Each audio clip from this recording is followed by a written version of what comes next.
Buenos días, hermanos, hermanas, amigos que nos visitan. Vamos a abrir nuestras Biblias en el Evangelio de Mateo.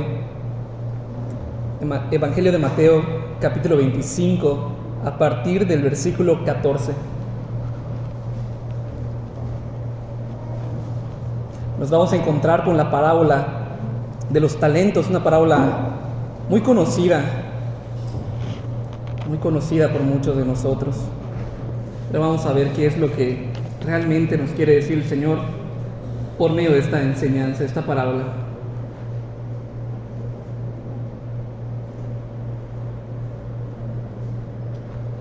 Mateo capítulo 25, versículo 14 en adelante. Porque el reino de los cielos es como un hombre que yéndose lejos llamó a sus siervos y les entregó bienes. A uno dio 5 talentos y a otro 2, y a otro 1, a cada uno conforme a su capacidad, y luego se fue lejos. Y el que había recibido 5 talentos fue y negoció con ellos y ganó otros 5 talentos. Asimismo el que había recibido 2, ganó también otros 2. Pero el que había recibido 1 fue y cavó en la tierra y escondió el dinero de su señor. Después de mucho tiempo vino el señor de aquellos siervos y arregló cuentas con ellos. Y llegando el que había recibido 5 talentos, trajo otros 5 talentos, diciendo: Señor, 5 talentos me entregaste, aquí tienes, he ganado otros 5 talentos sobre ellos. Y su señor le dijo: Bien, buen siervo y fiel, sobre poco has sido fiel, sobre mucho te pondré. Entra en el gozo de tu señor. Llegando también el que había recibido 2 talentos, dijo: Señor, 2 talentos me entregaste, aquí tienes, he ganado otros 2 talentos sobre ellos. Su señor le dijo: Bien, buen siervo y fiel, sobre poco has sido fiel, sobre mucho te pondré. Entra en el gozo de tu señor. Pero llegando también el que había recibido 1 talento, dijo: Señor, te conocía que eres hombre duro, que ciegas donde no sembraste y recoges donde no esparciste, por lo cual tuve miedo y fui y escondí tu talento en la tierra. Aquí tienes lo que es tuyo. Respondiendo su señor le dijo: Siervo malo y negligente, sabías que ciego donde no sembré y que recojo donde no esparcí. Por tanto debías haber dado mi dinero a los banqueros, y al venir yo hubiera recibido lo que es mío con los intereses. Quitadle pues el talento y dadlo al que tiene 10 talentos, porque al que tiene le será dado y tendrá más, y al que no tiene, aún lo que tiene le será quitado. Y al siervo inútil echadle en las tinieblas de afuera, allí será el lloro y el crujir de dientes. Padre celestial, te pedimos de tu ayuda, pedimos de tu Espíritu Santo, Señor. No podemos entender nada nosotros, Señor, si no es por tu Espíritu Santo. Mucho menos podríamos aplicarlo a nuestra vida, Señor, si no es por tu Espíritu Santo. Ayúdanos, Padre, y sé glorificado por medio de esta enseñanza, porque es tu palabra. Gracias porque quisiste hablar por medio de tu Hijo. Habiendo hablado de muchas maneras y de muchas formas, nos hablaste por medio de tu Hijo, a quien constituiste heredero de todas las cosas. Gracias, Padre, y en el nombre de tu Hijo Jesucristo. Amén. Pueden sentarse, hermanos. Vamos a ponernos cómodos en nuestras sillas y ver qué tiene esta parábola que decir.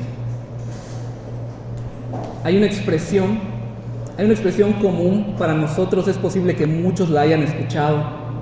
Una expresión que es así: llegué tarde a la repartición. Yo creo que muchos han escuchado esta expresión: llegué tarde a la repartición. Bueno, esta expresión obviamente no es bíblica, porque el Señor no puso a todos los hombres en una fila y empezó a repartir hasta que se le agotó el suministro de algo. Esta expresión se utiliza cuando una persona carece de algo. Carezco de paciencia, carezco de inteligencia, carezco de dinero, carezco de altura, vine muy chaparro. Esta expresión representa solamente la mitad de la verdad. Representa la mitad de la verdad. Ciertamente Dios repartió dones, repartió privilegios, repartió como Él quiso, porque Él es dueño de todas las cosas. Sin embargo, repito, la parte que es una mentira es que Tuvo que haber formado a los hombres y tendría que haber agotado su suministro, lo cual es imposible, porque a Dios no se le puede agotar todo lo que Él puede dar. No se le puede agotar nada, porque Él nunca ha cambiado.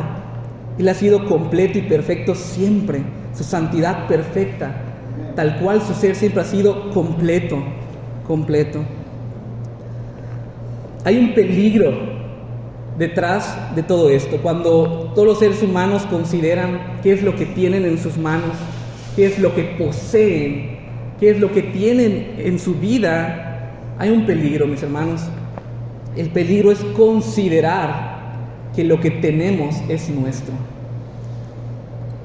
Por ejemplo, si yo tengo un buen trabajo que me deja mucho dinero, yo considero que es mío, que me pertenece, que yo lo gané, que yo me esforcé, estoy omitiendo que Dios me lo dio.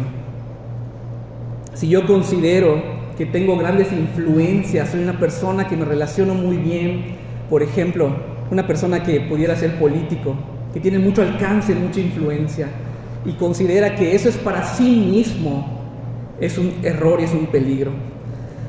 Si tenemos buena salud, por ejemplo, si hemos tenido una larga vida, y considerar que eso es nuestro, que nosotros lo ganamos, que nosotros lo merecemos, es un peligro. ¿Por qué? Porque esta parábola nos va a enseñar que somos responsables de lo que Dios nos ha entregado. Repito, esta parábola nos va a enseñar que somos responsables de lo que poseemos, porque no nosotros lo ganamos, porque no nosotros lo merecimos, sino que Dios nos lo dio. Dios nos repartió. Él repartió dones a los hombres. Así que, en resumen, esta parábola nos va a enseñar que nuestras vidas no son nuestras, que nos han sido dadas por Dios para que las administremos, para su gloria. Porque a final de cuentas tendremos que rendir cuentas a aquel que nos entregó todas las cosas. Vamos a estar viendo 3 apartados en esta mañana. Número 1, la vida como una encomienda de Dios. La vida como encomienda de Dios. Número 2, la vida como oportunidad de servir a los intereses, a favor de los intereses de Dios. Y número 3, la vida terminará con una rendición de cuentas. Este puede ser un esquema en el que podamos entender esta parábola. Capítulo 25, versículo 14. Porque el reino de los cielos es como un hombre que, yéndose lejos, llamó a sus siervos y les entregó sus bienes. A uno dio 5 talentos, a otro 2 y a otro 1, a cada uno conforme a su capacidad, y se fue lejos. Hermanos, es claro que el talento era del Señor, ¿verdad? Era del amo. Cuando se lo entrega a los siervos, ¿de quién seguía siendo? Del amo. Seguía siendo del amo, pertenecía al amo, pero ahora estaba en manos de otra persona. Necesitamos entender que estos siervos no eran personas que recogió por la calle o en la puerta de su casa y que dijo: a ver, tú, ven. No, eran personas que habían estado con él posiblemente toda su vida, o trabajando por muchos años. Eran personas que conocía seguramente por nombre y apellido. Podría ser que hasta nacieron en la casa de este señor. Recuerden que un siervo era como una persona que trabajaba con alguien, pero le pertenecía a ese alguien. Y el hecho de haberles dado sus talentos, que ahorita vamos a ver qué es lo que significa o representa un talento, al entregarles este talento los había vuelto mayordomos. Y cuando pensamos en la palabra mayordomo, se nos viene a la mente esta persona que a veces cuida de la casa, que limpia de la casa. Pero realmente el significado es que el mayordomo es el siervo que se encarga de administrar los bienes de su amo. Cuando estaba estudiando esto me venía a la mente el caso de José en Egipto. José se encargó de administrar todo en Egipto, siendo la mano derecha de Faraón. Faraón como que no se metía en esos asuntos porque José lo podía administrar y lo hacía muy bien, puesto que tenía ese don de la administración. Este hombre había repartido 8 talentos entre 3 siervos, 3 de sus trabajadores, por así decirlo. Cuando pensamos en la palabra talento, lo más seguro es que se nos venga a la mente una habilidad, una capacidad. Por ejemplo, la frase concurso de talentos. Todos entendemos que es un concurso de talentos. Un concurso donde van a bailar, donde van a cantar, donde van a exponer, presentar sus habilidades. ¿Saben por qué pasa esto? ¿Por qué lo entendemos así en el español actual? Por esta parábola. Porque se ha generalizado el hecho de decirle talento sinónimo de habilidad. Y esto no está mal. Realmente la parábola nos va a enseñar que nuestras habilidades son talentos, sí, pero no solamente es eso. Vamos a ver que no solamente y no meramente es esto. Para empezar, en el contexto, la palabra talento no tenía nada que ver con habilidad. En el contexto, en lo que presenta sí, pero en el contexto real, la palabra talento era una medida de peso. Una medida de peso aproximadamente de 35 kilos. Por ejemplo, si yo les diera ahora 35 kilos de plata, sería muy pesado. Ahora estoy diciendo exactamente cuántos kilos son. 35 kilos. Es algo pesado, algo que tenían que agarrar con un costal, con un saco. No lo iban a poder llevar solamente con sus manos. En el caso en el que se le fue dado 5 talentos, Ese talento era una medida de un metal, de un material, y dependiendo del metal iba a tener diferente valor. Por ejemplo, la plata en ese tiempo no era considerada muy valiosa. El oro era considerado valioso, entre otros metales. Así que dependiendo del metal o lo que estuvieran pesando, este talento debería tener diferente valor. En el caso de estos talentos, que no se menciona de qué material estaban hechos, se consideraba que cada uno de estos talentos, cada uno, era aproximadamente, equivalía a 6,000 denarios. 6,000 denarios. Y un denario, recordemos la parábola, de los jornaleros que trabajaron unos todo el día, unos un par de horas, y al final el Señor les pagó un denario. Significaba que un denario era el pago de una jornada, de un día, desde la mañana hasta la tarde, de ese trabajo. Ahora, cada talento equivalía a 6,000 denarios, lo que significaba que era el pago como de 20 años de trabajo, de 15 a 20 años de trabajo. Cada talento era un montón de dinero. Tenía mucho valor, mucho valor. Este hombre que había repartido sus talentos, sus bienes, era muy rico. En la Escritura vamos a ver cómo los talentos eran medidas para pagar tributos de una nación a otra. Eran grandes cantidades de dinero.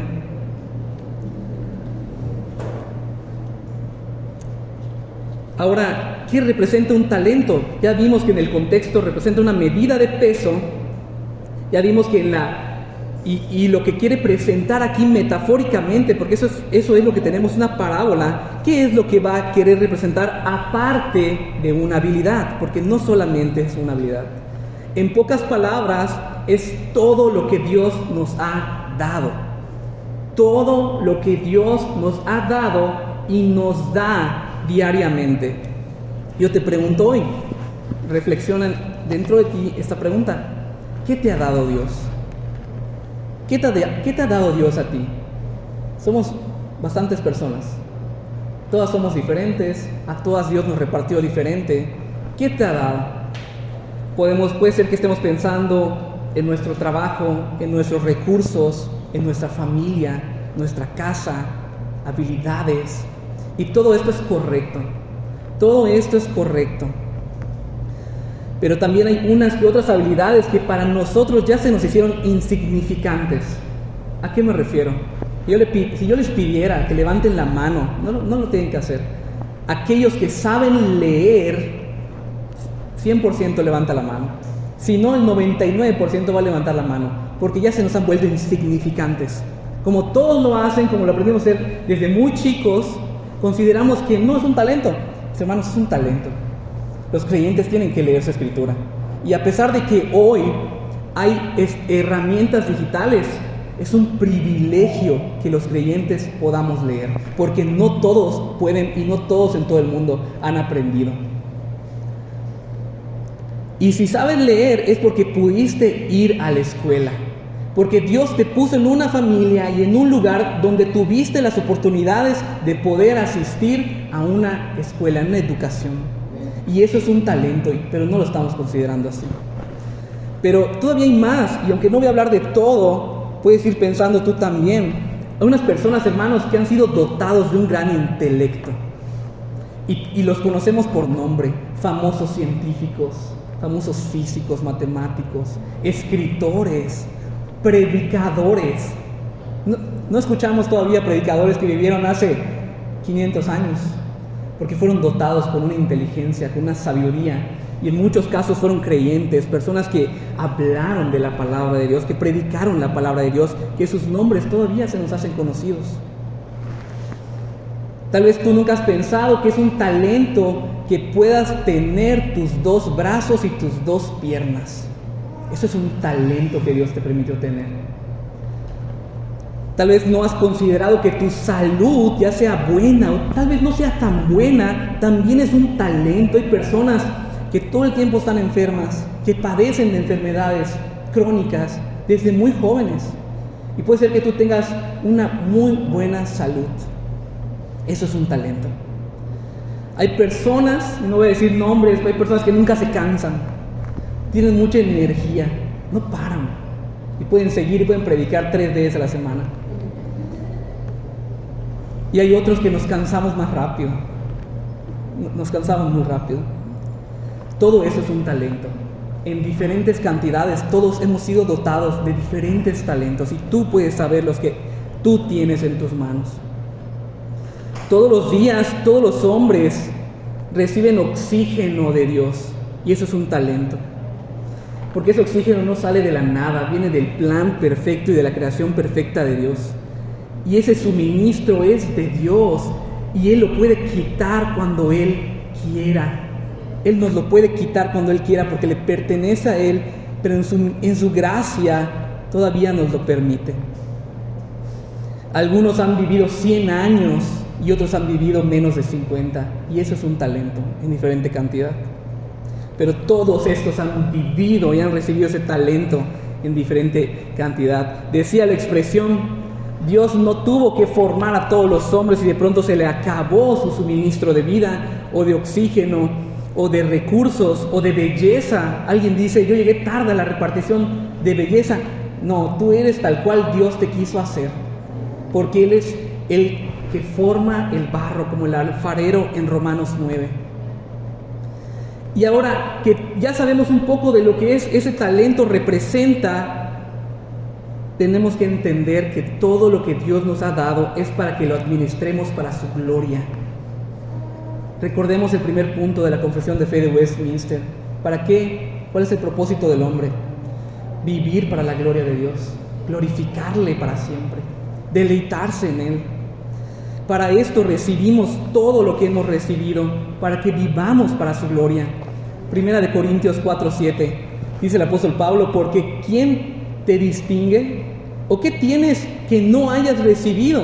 Y si lo recibiste, ¿por qué te glorías como si no lo hubieras recibido? Es que yo me esforcé por mi maestría, por mi licenciatura, por mi doctorado. Yo gano lo que gano porque yo me esforcé. Sí, y lo lograste porque Dios te lo permitió. Lo lograste porque Dios tenía un plan determinado para tu vida desde antes que tú nacieras. Desde antes que toda la creación fuera formado, ese plan de tu vida ya estaba hecho. Ya estaba hecho. Muchas veces vamos a considerar que es nuestro, y eso es un peligro. Ese es un peligro. Hay un talento todavía mucho más precioso que un buen estudio, mucho más precioso que una gran inteligencia. Se llama la fe en Jesucristo. Y algunos han sido dotados de ese talento, de poner toda su confianza en el Hijo de Dios para salvación.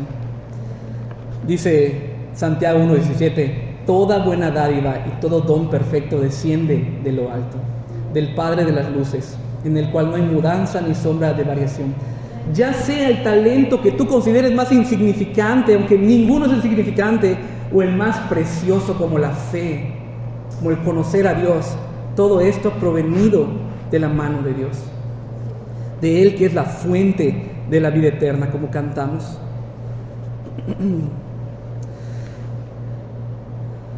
Ahora es muy importante entender para quiénes es esta parábola.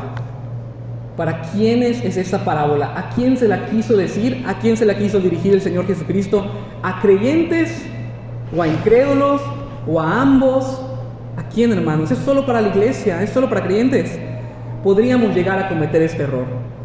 Esta parábola fue dirigida a todos los hombres, sin distinción si son creyentes o incrédulos. A todos los hombres, a todos los hombres.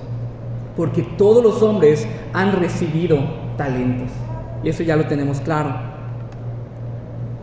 Todos los hombres han recibido talentos. Pasamos al apartado número 2.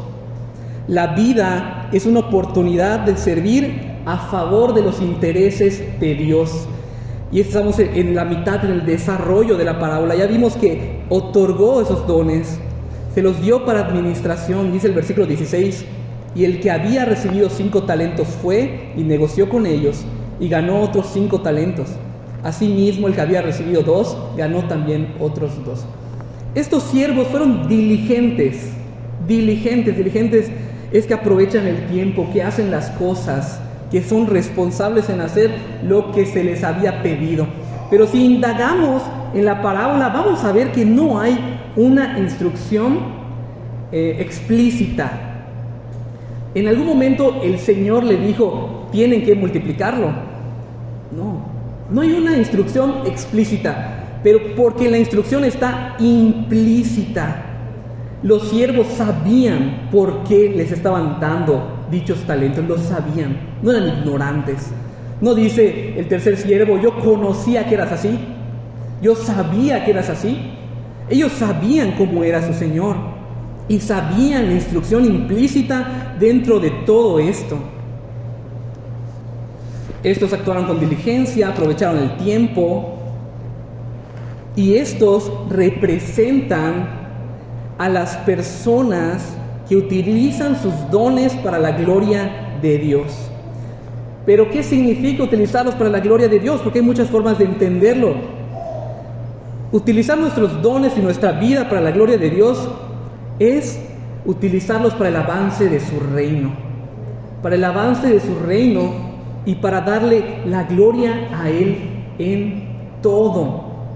Aquí tenemos, bueno, no solo aquí, hermanos, en la doctrina reformada tenemos una doctrina sistemática que se llama solo a Dios la gloria, soli Deo gloria. Todo lo que podamos hacer con nuestra vida debe ser para la gloria de Dios. Aquí no, y más en esta iglesia, no tratamos de que consideremos a alguien mayor entre los hombres, sino que veamos a Cristo mayor que todos los hombres, que dirijamos toda la alabanza a Él. He dicho que hemos tenido diferentes talentos, hemos sido dotados de diferentes talentos, dones, y todo esto debemos de dirigirlo hacia nuestra vida que gira en torno del Evangelio. Y no sé si me entiendan lo que quiero decir, pero nuestra vida tiene que estar orientada por el Evangelio de Jesucristo. Tú no puedes despertar ningún día de tu vida. Si tú eres creyente, no debes despertar sin recordar el Evangelio de Jesucristo. Porque el Evangelio, el ser creyente, es un estilo de vida, no es algo que haces los domingos. Es un estilo de vida, de arrepentimiento, de obediencia, de hacer justicia y de fe. Es vivir, darle la gloria a Dios con nuestra vida, con nuestros talentos. Es vivir con Cristo en el centro.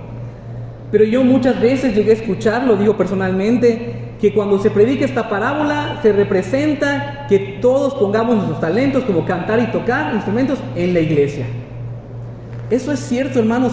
Sí, es cierto, pero no solamente de eso está hablando. Hermanos, si tú eres miembro de esta iglesia, o tal vez en otra, y estás de visita.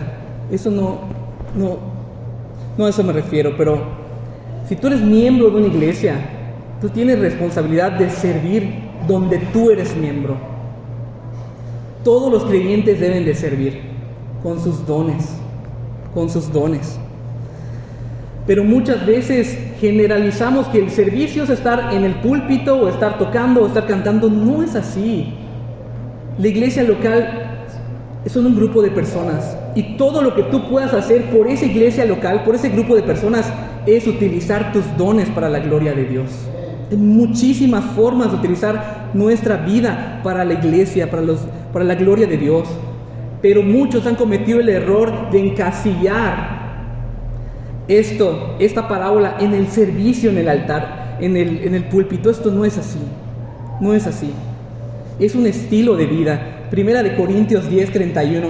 Si pues coméis o bebéis o hacéis otra cosa, hacedlo todo para la gloria de Dios. Cuando estamos en el trabajo podemos hacerlo para la gloria de Dios.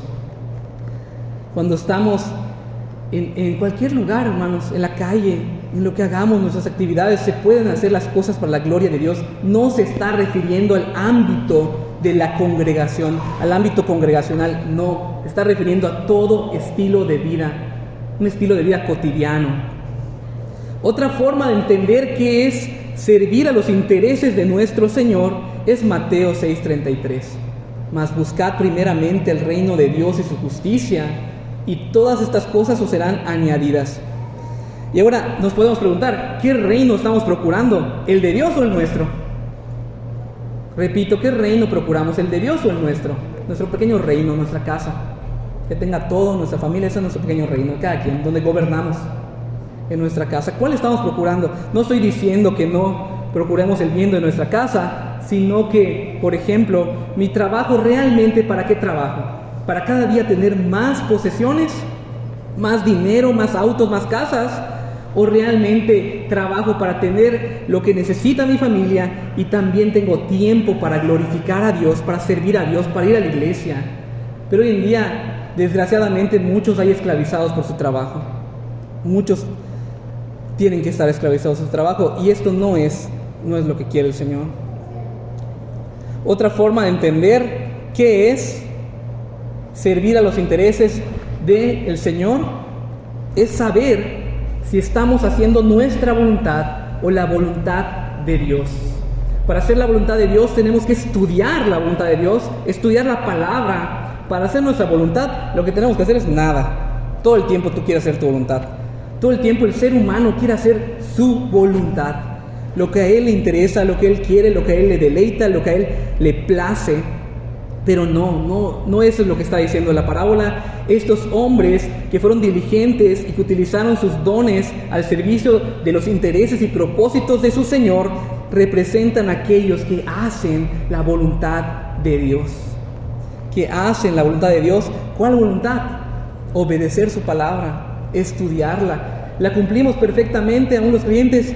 No, hermanos, no. Pero hay una verdadera intención y un genuino deseo de cumplir la voluntad de Dios en nuestra vida, y eso debe ser un amén en nuestra vida. Versículo 18. Pero el que había recibido el tercer siervo, hizo diferente. Fue y cavó en la tierra y escondió el dinero de su señor. Parece como que estuvo raro lo que hizo, ¿no? Como que, ¿por qué quiso hacer esto? En este tiempo, hermanos, de la parábola, esconder debajo de la tierra era como meterlo en la caja fuerte. Hoy en día tenemos cajas fuertes o ahí debajo del colchón, ¿no? Donde nadie lo agarra. Bueno, eso es lo que él estaba haciendo. Esconderlo para que no se le vaya a perder, porque se supone que lo escondió muy seguro, donde nadie lo podría encontrar. Y posiblemente estamos considerando que este siervo recibió poco, ¿no? Recibió 1, pobrecito, el otro 5, el otro 2. No, hermanos, no recibió poco, recibió muchísimo. Muchísimo, pero en menor cantidad que otros. Pero no era poco, no era una excusa decir, como es poco, no voy a trabajar. No era una excusa, para Dios no hay excusas. Este hombre era perezoso y su Señor también lo sabía y él también lo sabía y sus consiervos también sabían que él era perezoso, era flojo. Tal vez era un mal administrador, tal vez no lo podemos considerar administrador, parece que no lo intentó. Y en un sentido, hermanos, esta parábola nos enseña que Dios quiere que negociemos con lo que nosotros tenemos, que negociemos. Ahorita voy a explicar qué es esto. Quiere que corramos el riesgo de la inversión. Yo la verdad no sé nada de ese término de administración de inversión, soy malísimo para eso, pero la inversión sé que significa que tú pones lo que tienes y que pronto va a generar. Si el negocio sale bien, va a generar ganancias, va a generar utilidades. Y Dios ese quiere que hagamos, metafóricamente. Ahorita voy a explicar qué es lo que es. Quiere que invirtamos nuestra vida al servicio de sus propósitos y de sus intereses. Voy a dar un ejemplo. Muchos de nosotros somos empleados. Yo, por ejemplo, trabajo en una escuela donde cuando doy clases, yo estoy generando, por así decirlo, ganancias para la dueña. Sí, yo trabajo normal de lunes a viernes, tal, doy mis clases en cierta jornada, pero yo gano algo fijo y ella va generando ganancias mayores. ¿Sí me explico? Va generando ganancias, utilidades, y así también en grandes empresas en las cuales yo no me muevo, pero tal vez tú sí. Ahora, ¿cómo que quiere Dios que generemos ganancias, generemos utilidades? Bueno, esto es lo que Dios está diciendo, que nos va a dar un poco de claridad. Nuestra inversión funciona como dice Mateo 16:25, porque todo el que quiera salvar su vida, la perderá, y todo el que pierda su vida por causa de mí, la hallará. Porque si nosotros invertimos nuestra vida, nuestro tiempo, lo que aparentemente es nuestro dinero, nuestro recurso, nuestras habilidades y dones, como que lo perdemos, ¿no? ¿Quién me va a devolver ese tiempo que estoy gastando en la iglesia?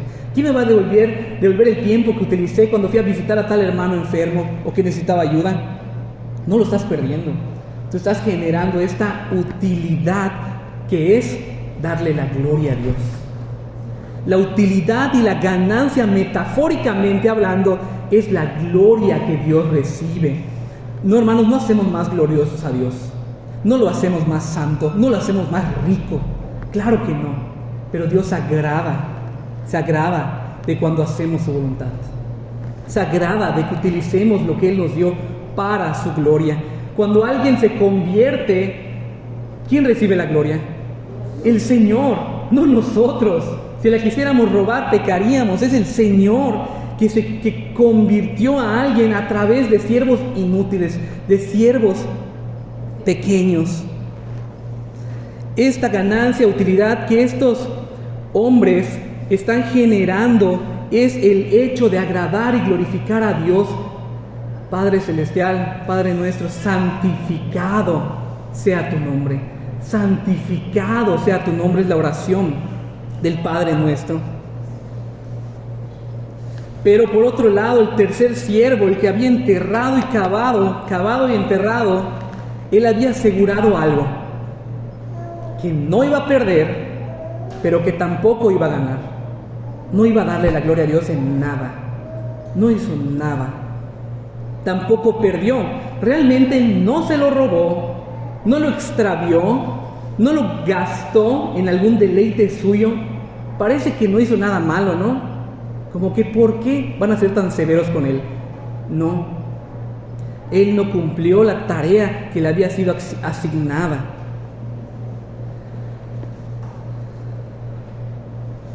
Apartado número 3. La vida culminará con un día de rendición de cuentas. Este día de rendición de cuentas es el juicio de Dios sobre la vida de los hombres. Versículo 19. Después de mucho tiempo vino el Señor de aquellos siervos y arregló cuentas con ellos. Arregló cuentas con ellos. Lo que hace este pasaje es enfatizar que un día habrá una rendición de cuentas, habrá un juicio aunque no lo quieran creer, aunque no lo quieran aceptar, este juicio llegará. El tiempo no es especificado, dice después de mucho tiempo. Después de mucho tiempo. Lo que nos queda claro es que el tiempo es suficiente para utilizar lo que nos dejó para su alabanza. Era suficiente el tiempo para duplicar el recurso que se les había entregado. Y es muy importante entender que cuando llegue ese juicio seremos juzgados como fueron estos siervos, conforme a lo que habían recibido. A nadie se le va a pedir cuentas de algo que no tuvo en sus manos. A nadie se le va a pedir cuenta de algo que no se le fue entregado, sino solamente por lo que se les entregó. Y eso quiere decir que tienes que utilizar lo que se te entregó.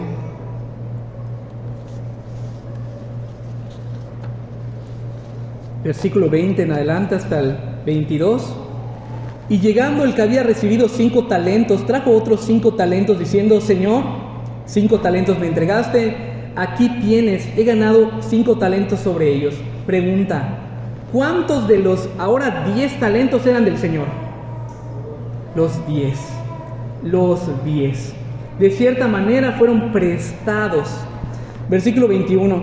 Y su Señor le dijo: bien, buen siervo y fiel, sobre poco has sido fiel, sobre mucho te pondré, entra en el gozo de tu Señor. Versículo 22. Llegando también el que había recibido 2 talentos, dijo: Señor, 2 talentos me entregaste, aquí tienes, he ganado otros 2 talentos. De nuevo también él duplicó. De estos 4 talentos, ¿cuántos eran del Señor? Los 4, todos. Ellos recibieron esta expresión por parte de su Señor. Bien, buen siervo y fiel, sobre poco has sido fiel, sobre mucho te pondré, entra en el gozo de tu Señor. Esta expresión dentro de los evangélicos es así como que lo mejor de lo mejor. Todos quieren escuchar esa expresión, todos anhelan llegar a aquel día, y es una expresión muy bonita, ¿verdad? Muy preciosa. Pero hay que analizar qué es lo que está diciendo y entender si nosotros recibiremos esa expresión de parte del Señor. Bien, o sea, bien hecho, buen siervo, siervo bueno. ¿Por qué le llamó bueno? ¿Por qué le llamó bueno? Porque había sido diligente en hacer lo que implícitamente dice la parábola tenía que haber hecho, es decir, trabajó, no fue perezoso, fue diligente y aprovechó el tiempo. Si hubiese llegado no con otros 5 talentos, tal vez otros 2, también se le hubiese dicho lo mismo, porque no se trataba de cantidades, eso no es de dinero, era de actitudes. De actitudes, la actitud, el interés que tú tienes de trabajar por tu Señor. Repito, esto refleja el interés que nosotros tenemos de servir al Señor, repito, no solo en la iglesia, sino en todo aspecto de nuestra vida. Buen siervo, trabajaste para mí, pensaste en mí y no en ti. Hiciste lo que yo quería que hagas, no lo que tú querías hacer. Siervo fiel. Ahora, ¿por qué lo llama fiel?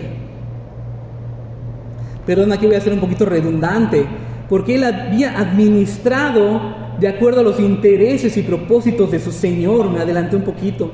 Había administrado de acuerdo a los intereses y propósitos del Señor. Fue fiel a su Señor y no fue fiel a sí mismo. No fue fiel a sí mismo. Repito, no trabajo en el ámbito de la administración, pero yo sé que muchos roban en las empresas, ¿verdad? Y parece como que algo que ya está planeado. Tanto tú, tanto yo, nadie se va a dar cuenta. Pues no son siervos buenos y fieles. No administran conforme a los intereses de su Señor, de su empleador, de su patrón. Ahora continúa diciendo la expresión: sobre poco has sido fiel, o sea, fuiste fiel con eso que te di, lo administraste bien, lo hiciste para mí. Señor, poco. Nunca había tenido tanto dinero en mis manos. ¿Cómo tú dices ahora poco? Este Señor es muy y mucho más rico de lo que nosotros consideramos. Mucho más rico de lo que nosotros consideramos. Mis hermanos, no tenemos idea de cuánta riqueza hay en Cristo. No tenemos ni la más remota idea de cuánta riqueza hay en Cristo. En Él están escondidas todas las riquezas. Todo en lo cual nos pudiéramos deleitar está en Cristo. Y déjame decirte algo, va a sonar raro desde este púlpito, pero Dios te quiere bendecir. Y Dios te quiere enriquecer. Amén. Pero no en esta tierra. No necesariamente en esta tierra. Escuchen la expresión. Sobre poco has sido fiel, sobre mucho te pondré, te voy a dar más. Te voy a dar más. Si creías que lo que yo te había dado era mucho, te voy a dar más. Entra en el gozo de tu Señor. Esta expresión se refiere a su reino celestial. Él nos quiere dar mucho más, pero no en esta tierra, en su reino celestial por toda la eternidad. Y yo siempre digo algo, cuando estemos ahí, si Dios nos permite llegar, la presencia de Cristo será lo mejor que podamos tener. La presencia de Cristo, estar con Él eternamente, porque no habrá más muerte, porque no habrá más llanto, porque no habrá más dolor. Y estar con Cristo será suficiente, al menos para mí.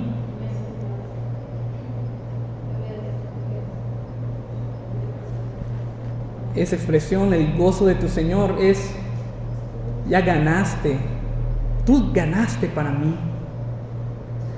Esos 10 talentos, esos otros 4 talentos, que ahora ya tengo 14, de los 7 que les di, son míos, dice el Señor. Pero vengan a disfrutar de ellos. Vengan a disfrutar de todo lo que yo soy dueño. Como si les dijera: vengan, hereden de lo que yo tengo. Tal vez no son hijos, pero los creyentes son llamados hijos de Dios, hijos adoptivos, y ahora somos herederos juntamente con Cristo.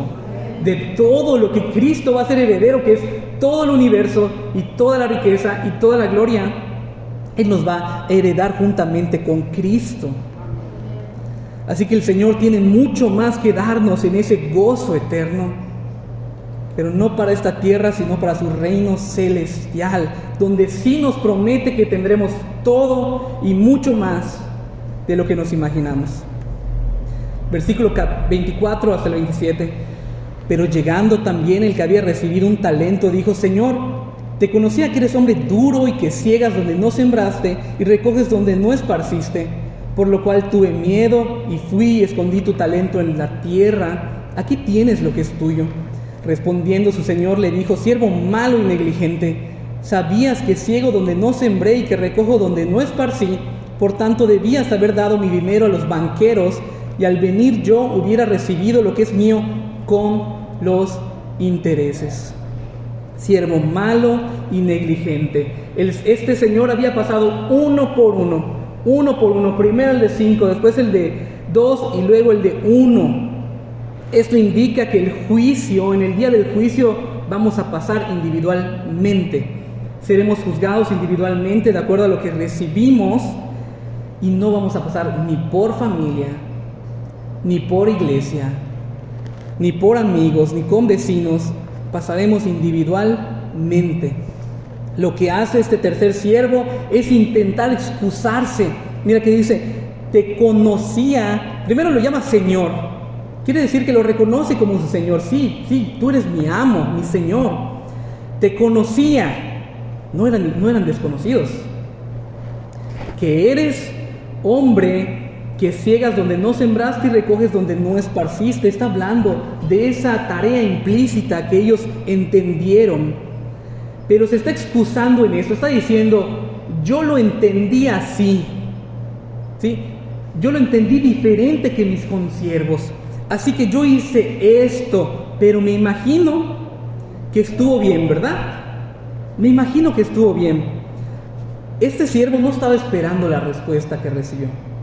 No estaba esperando, pensó que se iba a colar, así como el día que no quieres trabajar, no haces nada, bueno, no va a pasar nada, y nos terminamos colando a veces, saliendo salvados. Bueno, él pensó que iba a salir salvado de la rendición de cuentas. No, él recibió esta respuesta severa, esa respuesta dura, pero real y verdadera, necesaria. Sabías que yo era así. Sabías que yo era así. ¿A quién nos recuerda? Aquel que sabe cómo es su Señor, pero no hace conforme a lo que dice el Señor. Mateo 7:21. Señor, Señor, no hice todo esto en tu nombre. Y el Señor le dice: apartaos de mí, nunca os conocí. Tú me llamas Señor, tú dices que lo hiciste por mí, pero tú no hiciste nunca nada por mí. Ni tú me conocías, ni yo te conozco. Apártense de mí, hacedores de maldad. Las personas que dicen conocer a Cristo, pero no hacen como Cristo dice que hagan, no conocen a Cristo. No conocen a Cristo. Dice el apóstol Pablo en Corintios: examinaos a vosotros mismos. Examinaos a vosotros mismos. Asistir a la iglesia no nos hace cristianos. Ser hijo de padres cristianos no nos hace cristianos. Nos hace cristianos una obra de Dios en nuestra vida.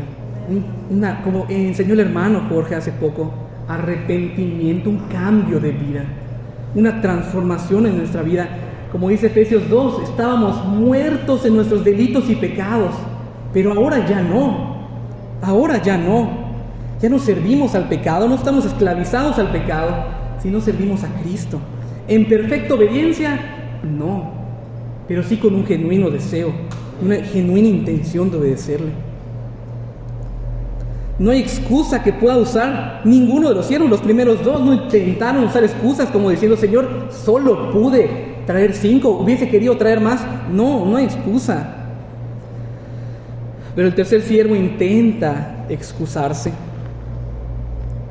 Él no había robado el dinero, no lo había extraviado, pero no había actuado positivamente en pro de los intereses de su Señor. Y esto no era una tarea opcional. El Señor nos había ido y les había dicho: si pueden, si quieren, si tienen tiempo. La tarea era clara, aunque implícita. Él lo conocía. Él conocía, sabía un poco de él, mas no hizo como él quería. Ahora yo les pregunto, hermanos, aquellos que decimos que somos creyentes, ¿qué estamos haciendo nosotros con lo que tenemos en nuestras manos?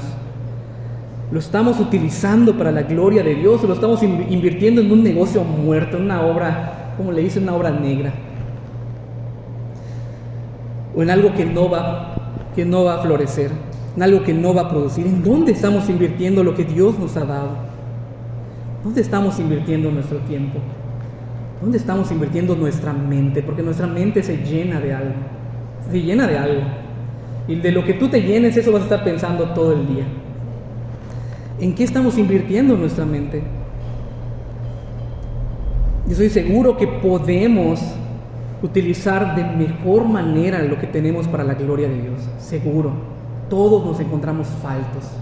Aquí no hay una persona súper santa y todos los demás son impíos. No, eso no es así. Tenemos que reconocer en qué hemos fallado.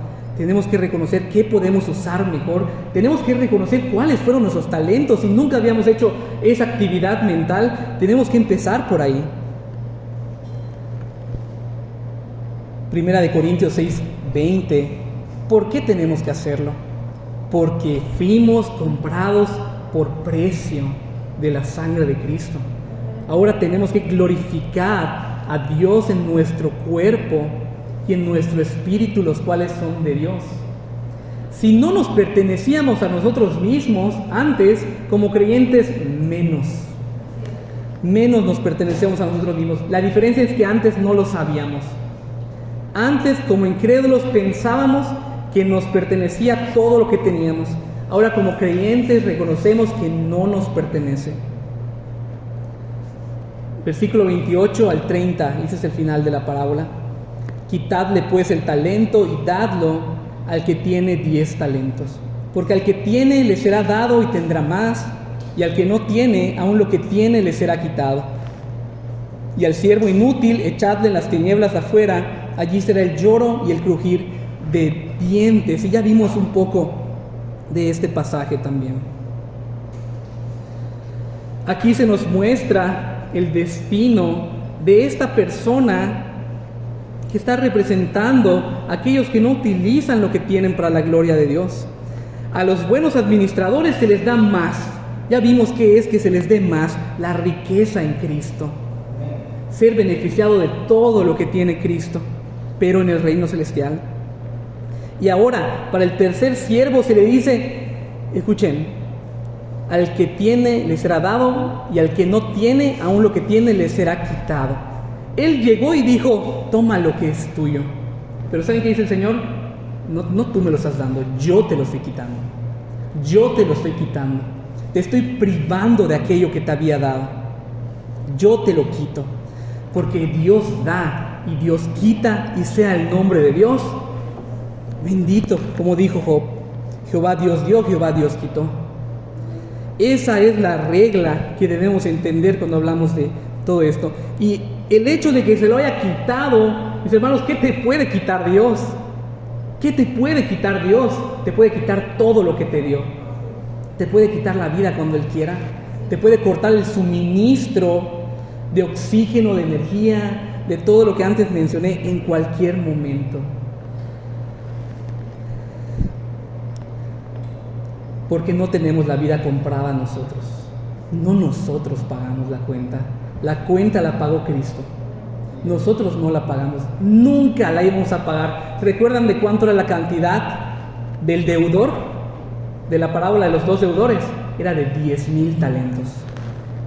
10,000 talentos. Ahora multiplícalo por 6,000. Creo que 60 millones. No sé, no estoy calculando bien. De denarios. Ni en 100 vidas iba a pagar este hombre.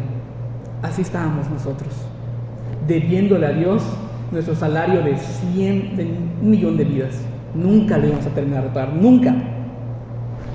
Por eso nos dio a Cristo el Señor. Por eso nos fue entregado Cristo. Por eso amó Dios al mundo, a su iglesia, para enviar a Cristo.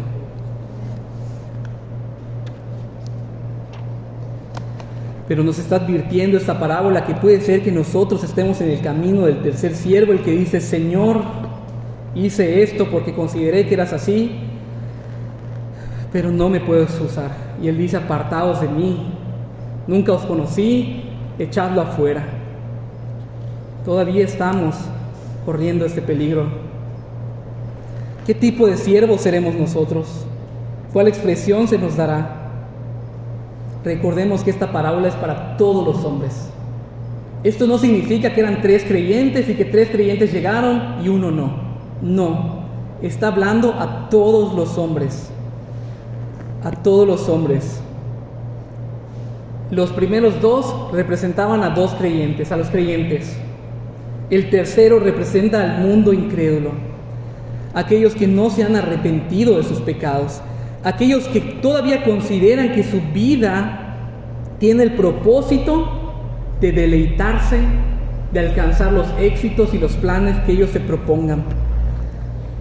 Mientras que los creyentes ahora entienden que su vida es sol y deo gloria, solo para la gloria de Dios. Solo hay 2 tipos de hombres en esta parábola. Fueron 3 siervos, pero solo hay 2 tipos de condiciones de corazón: la redimida y la que todavía no se ha arrepentido. Solo hay 2 y tú, ahora, nosotros, solamente podemos estar en uno de estos 2 grupos. Déjame darte un ejemplo para ayudarte todavía a identificar un poco más en cuál grupo estás.